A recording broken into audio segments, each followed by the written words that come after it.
morning, children. Today we will do a lesson from the text Treasure Trove collection of ICSE poems and short stories. This is the book. So you take your books and turn to page 77. The title of the lesson is An Angel in Disguise. Disguise means you adopt something, you do something which is not really yours. In Shakespeare's Merchant of Venice, we read about Jessica in the disguise of a boy's dress. So here it is an angel in disguise.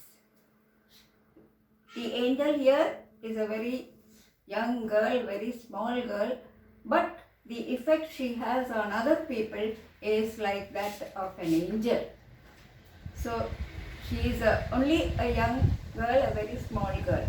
So she has a great effect on the lives of those around her. It's almost like the effect of an angel. So that is why the title, An Angel in Disguise. Before that, something about the author on page 76, T.S. Author. T.S. Author was a popular 19th century American writer. His story is written with compassion and sensitivity. Compassion, mercy, sensitivity, a feeling for the problems of others, for the difficulties of others, a sensitivity. Articulate and spread values and ideas that were associated with respectable middle class life in America. He writes about ordinary people, ordinary middle class people, about values, about ideas which were relevant in middle class America, the middle class life of America. In his story, An Angel in Disguise, T.S. Author describes the transformative and restorative power of selfless love. Selfless love means not selfish, considering others, the feelings of others, the problems of others more important than what you are facing. Transformative, changing, how love can change the attitude, the misery of others, the sadness of others.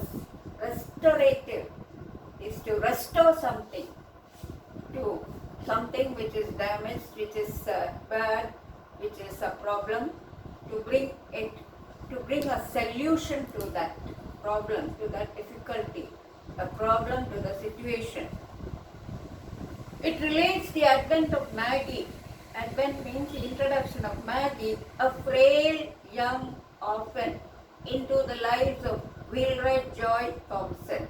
Wheelwright is a person who repairs wheels of vehicles, the wheels of vehicles, and his vinegar-tempered wife. Vinegar-tempered wife means his wife is always angry, bitter. She looks only at the negative side of things. She's not happy or cheerful. She's bad-tempered and bitter. And the miraculous effect that the child's presence has on the woman's character. So she changes the attitude, the character. She changes the sadness and misery and anger in the life of Mrs.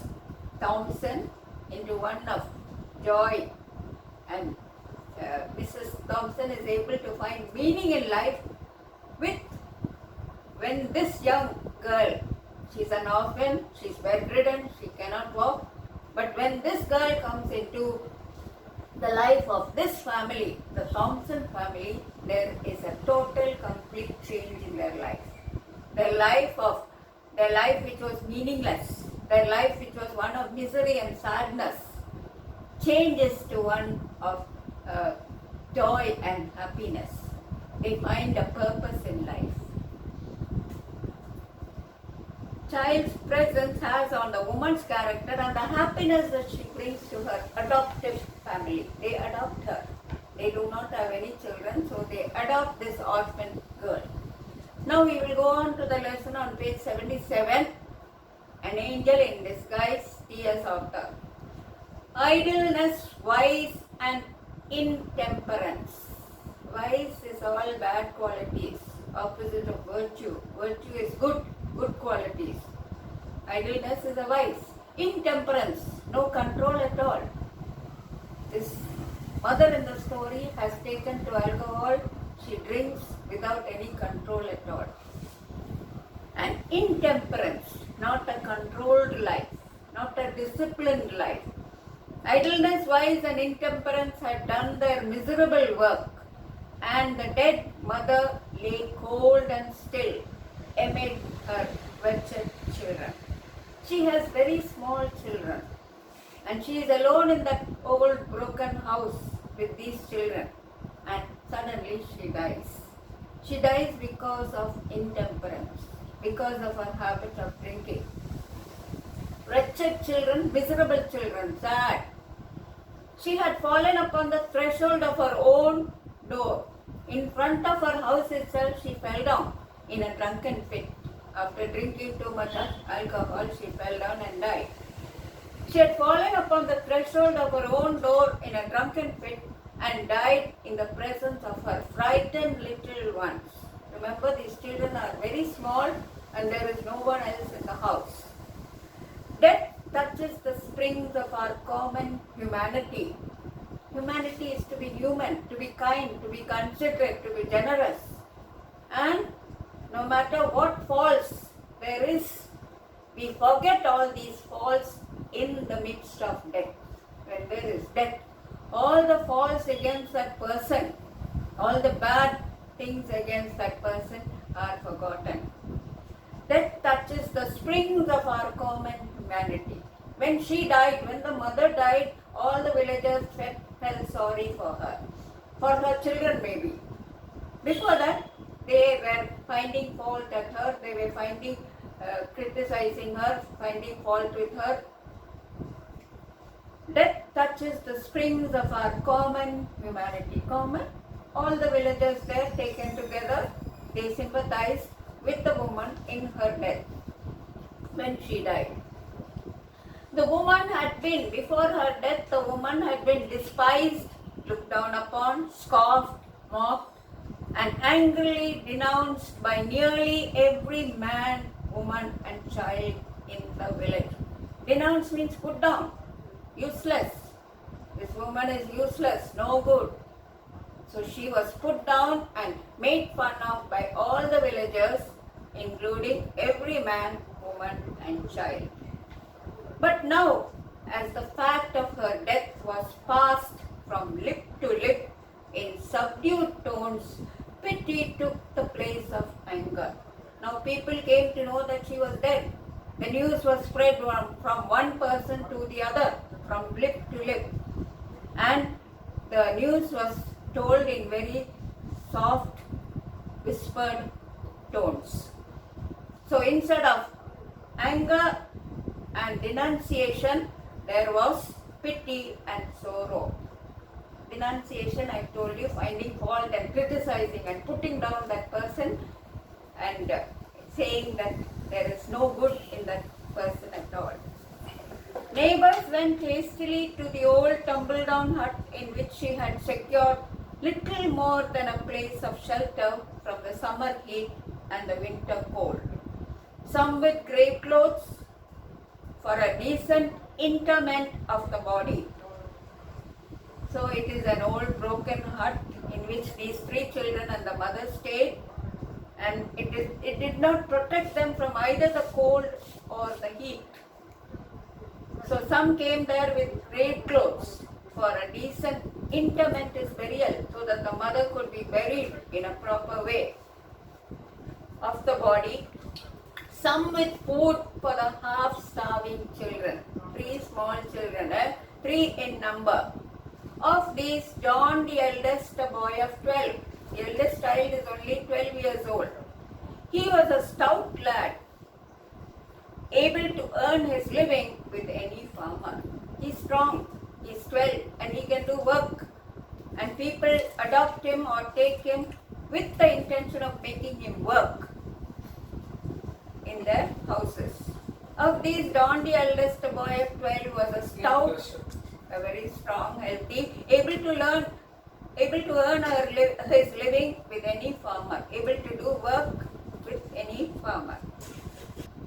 Kate, between 10 and 11, was a bright, active girl. She was intelligent. Bright there means intelligent. Active means not idle. She was not like her mother. She used to do a lot of work. She was very active. Out of whom something clever might be made if in good hands. She is very small. She is only between 10 and 11. And if the persons or the family which adopts her will be able to train her into doing some work, because she is intelligent and she is also a very active child. So it depends on good hands.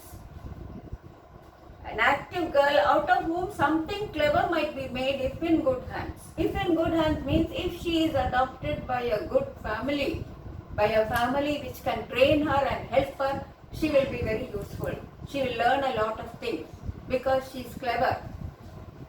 But poor little Maggie, that is the youngest child, the youngest was hopelessly diseased.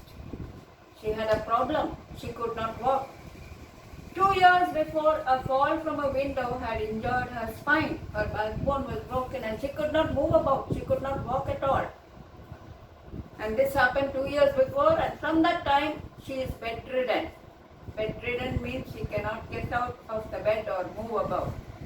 2 years before, a fall from a window had injured her spine, and she had not been able to leave her bed since, except when lifted in the arms of her mother. So she cannot walk about, she cannot move about, she has to remain in the bed because of this injury to the spine. And if at all, she has to go, she has to be helped and carried by her mother. So because she cannot move on her own, she cannot walk on her own. Now the villagers are asking what is to be done with these 3 children. The mother is dead. What is to be done with the children? That was the chief question now.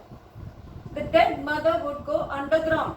She would be buried and she would be forgotten underground and be forever beyond all care or concern of the village. Once she is buried, placed in the ground, then the villagers need not worry about her, the villagers need not care for her or need not find fault with her. But the children, what about the children? But the children must not be left to starve. You cannot leave them in the house because they are too young to take care of themselves. Not only that, one child is bedridden. After considering the matter and talking it over with his wife, Farmer Jones, his wife is Jane. Sorry, it's another thing. But the children must not be left to starve. After considering the matter and talking it over with his wife, this is Farmer Jones, this is not Joey Thompson. Farmer Jones said that he would take John and do well by him. He can make use of him. Do well by him means he will take John and make him work in the farm. That is the meaning of do well by him. Now that his mother was out of the way, his mother is not there, so he can do what he likes with this little boy. He can take him and make him do all the work. So Farmer Jones has adopted John, has taken John, not for giving him care or love or education, but for making him work in the farm.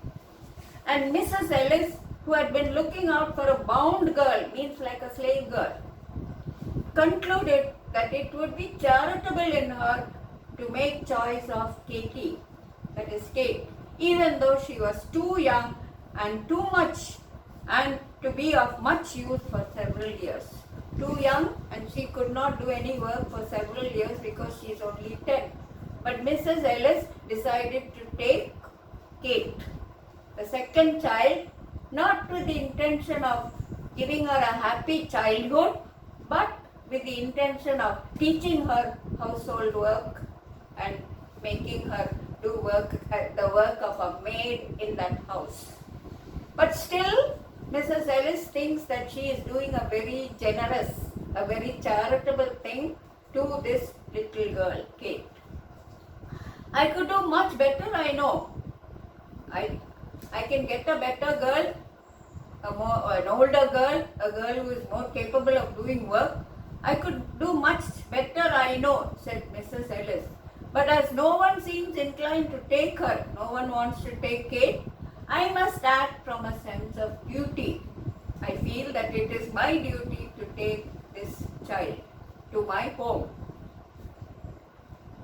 I must act from a sense of duty, except to have trouble with the child. Even though I know that the child will not do any work because she is too young and she might even be naughty, but I feel that it is my duty to take her, so that because nobody wants to take her. And remember, Mrs. Ellis thinks that she is being very generous in taking Kate to her house.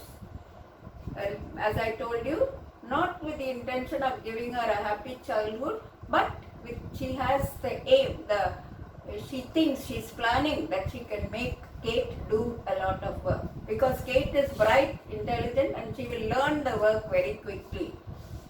For she is an undisciplined thing.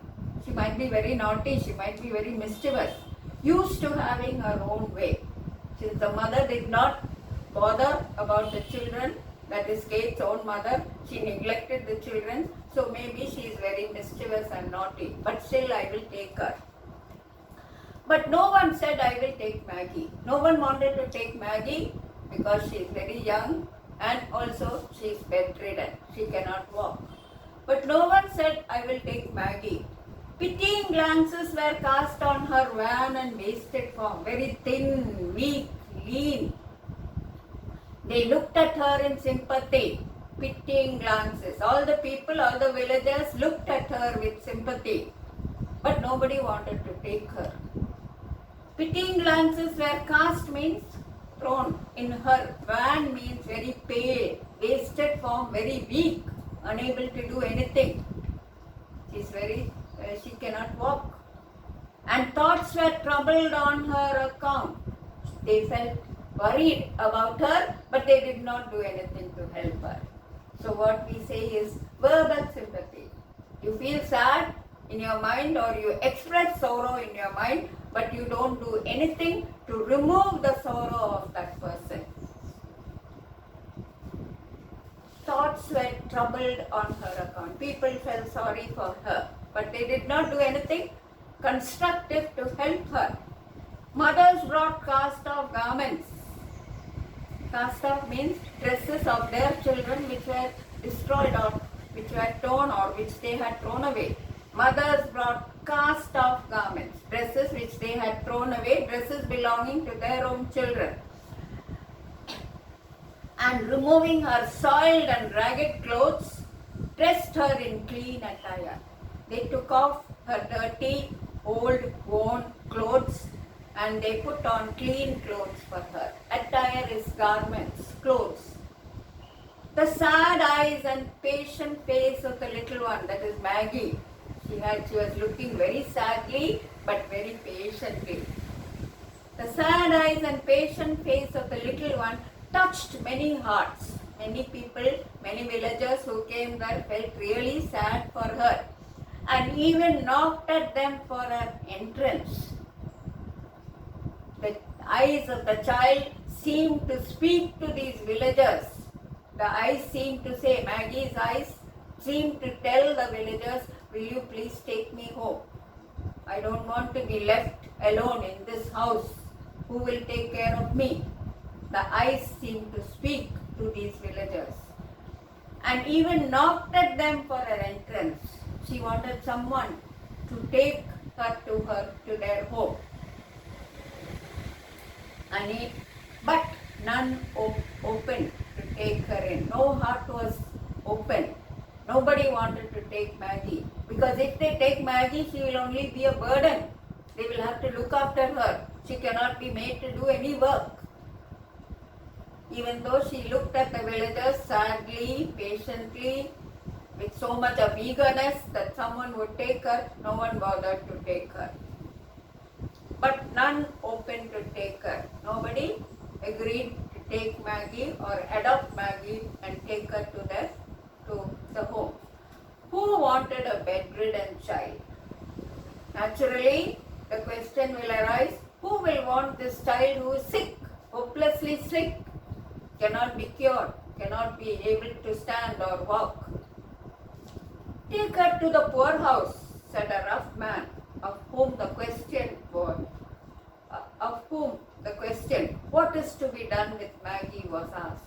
Now the poorhouse in those days was a place where orphans, children who were sick or diseased, children whose parents did not want them, were taken, and they were not treated in a good way. They were treated badly, they were not given good food, they were made to do a lot of work, and people spoke very rudely to them. Charles Dickens, his stories, David Copperfield, all these stories bring out the sad life of little children in the poor house. Poor house is something like an orphanage, but the children are not cared for in the poor house.